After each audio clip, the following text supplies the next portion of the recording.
Hi everyone, welcome to my channel. I'd like to delve into the social construct of etiquette.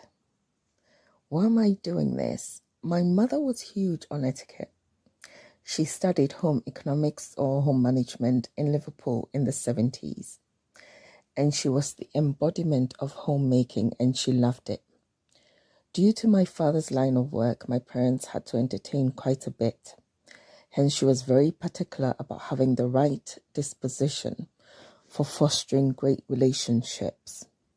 From a very young age, she taught me the do's and don'ts and how to courteously interact with everyone I met, regardless of their station in life. I've always understood from childhood that one must carry oneself in a manner that makes the decent people that come around comfortable and welcome. In other words, cultivating a sense of warm hospitality. For a few years now, I've encountered intense narcissistic abuse, and my body was in fight or flight mode constantly, daily, for many years. It's interesting because I haven't dated anyone in an extremely long time, and you would think that the intensity of the abuse would mean that I was in a current narcissistic romantic relationship. Because my very life was being threatened and protecting my existence had to come first. I've had to keep my head on a swivel. This has meant that every other thing has had to take the back seat. Although I've been practicing basic manners, a lot of the essence of my upbringing hasn't been at the forefront of my life. I lost my mother a couple of decades ago, so she hasn't been around to gently prompt me when certain things started to slip or go downhill. Even though I still practice basic etiquette, i.e. please, thank you, and a few others, I would like to reclaim that part of who I am to the fullest. This is a journey to get back to my former self, who I used to be, etiquette-wise, after a full-on narcissistic assault on my existence. I have collected a few etiquette books over a few years now. I'm working my way through them to remind myself of the things my mother taught me growing up, and also to gain additional knowledge. I'm putting together a series as a way of having everything in one place that can be referred to. And I hope these videos can be of help to you as well.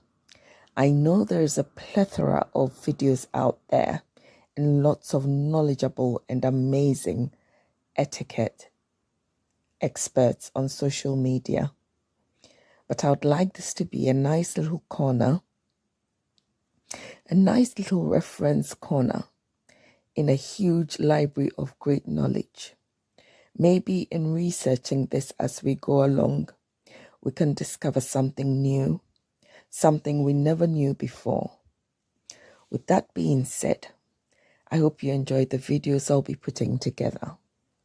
I know this is a little basic, but I think it's essential to give a definition in order to build on the whys later on in the series. Etiquette, according to Google, is the customary code of polite behavior in society or among members of a particular profession or group. The Oxford Dictionary describes etiquette as a noun, and it is a French word. The dictionary has various definitions. These include protocol, court ceremonial, code of manners, a set of rules governing polite behavior, and the customary code of polite behavior in society, good manners. From these definitions, I can conclude that etiquette is simply one carrying oneself in a respectable manner in the various settings that make up one's life. Everyone's life settings will be different. However, in each setting, there will surely be a code of conduct, regardless of how basic the setting is. There is a quote by Lord Chesterfield in an old Debrett's book that I have, Debrett's Etiquette and Modern Manners, edited by Elsie Birch Donald, the 1982 edition, that says, "The lowest and the poorest people in the world expect good breeding from a gentleman, and they have a right to it, for they are by nature your equals and are no otherwise your inferiors than by their educations and their fortune. Speak to them with great humility and with do sir, or else they will think you proud and hate you." Do sir is French, meaning the quality of being gentle, soothing, and calm. According to this Debrett's book, in England in the 15th and 16th centuries, there were a number of books on civility. These were how-to books for deportment, dress, bearing, and conversation, derived from precepts of universal good taste rather than fashion. Bearing here means the way a person carries themselves, their posture, and their overall demeanor. In other words, one was expected to exhibit good taste in all areas of their lives. In all areas of their life. In these earlier books, character, personal habits, and appearance were treated as interrelated. They included details like folding napkins, cautioned against spitting, and breaking wind at the table. According to the book, the rising middle classes of Victorian and Edwardian England were obsessed with nuances of social customs, which marked the social elite, and a plethora of manifestos on etiquette tried to keep them informed. The issue is,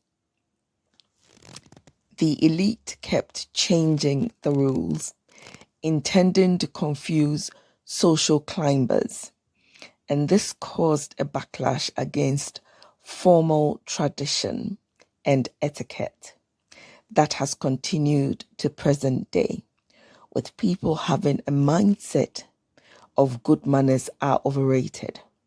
However, as the saying goes, good manners never go out of fashion. It is essential to have good manners. It helps us to get along with people from all walks of life, and that could in turn expose us to all kinds of good, interesting life experiences. Having good manners will ensure that people who value having manners will enjoy interacting with you. This will in turn make your life a much more pleasant experience. Thanks very much for listening.